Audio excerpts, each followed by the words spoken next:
Ешкімге кім екенін дәлелдеп әлек болма. Сенің жаман жағыңды көргісі келген адам бәрібір жақсы жағыңды көре алмайды. Өмірдің ащысын көп татқан адам тәттінің қадірін біледі. Қиындық көрмеген адам бақыттың не екенін білмейді. Жақсылықты жақсы адам ғана бағалай біледі. Біреу тірі жүрсе де жоқ сияқты. Біреу өліп қалса да бар сияқты. Басқалардың бақытына қуанып жүретін адам бір күні өзі де бақытқа жетеді. Кешірімді кісі ғана ірі адамға айланады. Өйткені оның жүрегі кең, өресі биік. Адам қызғаныштан тез қартаяды. Реніштен ауру пайда болады.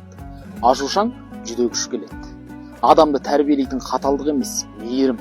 Бақыт жарыңыздың адалдығы, бала шағаңыздың амандығы, отбасыңның татулығы.